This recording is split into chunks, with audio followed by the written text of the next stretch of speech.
Kapatid na tayo yung dalawa sa likod. Ready na ba sa ating game? So ngayon, games naman natin gagawin. Dahil wala tayong maisip na challenge. Pwes, ito naman gagawin natin. Ito, hulaan. Kailangan nyo yung hulaan ang nasa loob nitong mahiwagang box. So yan. So syempre, sa bawat panalo nyo, may premyo yon. Okay, ready na ba kayo, mga inday? Opo. Opo, ay mabait.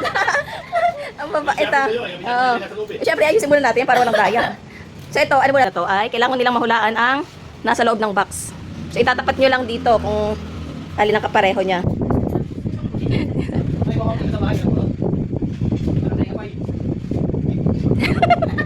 Dali lang, ito na eh. Konti na lang yan eh. Okay na. Sinong number 1? Ikaw, Pai? May galing. Sige, okay na. Nareshuffle ko na to. Okay, go! Nasa yung pag-asa. Nasa yung pag-asa kung nasaan ka.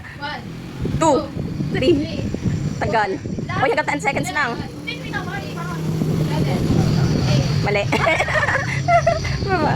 Mali. Oh. Go. Mali. Wala pa rin nakatawa.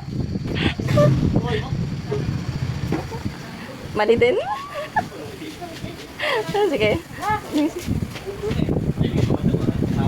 Ano ba yan? Wala pa makapanalo?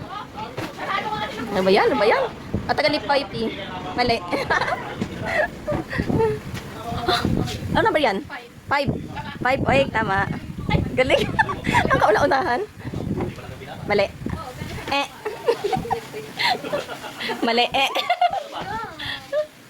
Ay, di ko na sinapol yan kasi di mo mahulaan eh. Oh? Siyempre papalitan ko na pag ano. Baka mamaya silipin niya eh. Oo, sumilip. Mali. O, tanggalin niyo yung mali. Sito muna, bigyan niyo sito. Okay. Mali. Tanggalin mo. Siyempre. Tinitingnan. Okay, go. Bibilisan nyo na lang yung lagay. Mali. Mali.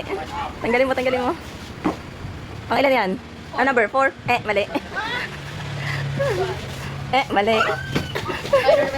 Number yan. Correct. Galing. Ako naman ah. Hindi ko na pinalitan eh, para mabilis eh. Tanggalin mo pag mali. Sige. Mali. Dali, papalitin ko. Tingnan ko. Papalitin ko para... Okay. Mali. Ay, correct. No, di ko na papalitin yun. Dali, papalitin ko. Papalitin ko. Ano ba eh? Okay. Mali. Mali. Okay. Okay, papalitin ko na. Papalitin ko na rin. Dalawa na lang ba yan? Okay. Mali. Oh, dali. Shuffle ko muna. Kasi, ano yun eh. Ano ba yun? Dalawa na lang yun. Tingnan natin kung alin nung may tatama mo kaya. Yun pa rin ba? Oh, pinalit talaga. Go! No? Right. One, tayo. 2, 3, 4. Correct. Correct. Ano? Ang daya ni Viva. Okay, tanggal na. Okay, second wave na tayo. Hindi na ito kasama to. Marami nang kapanalunan.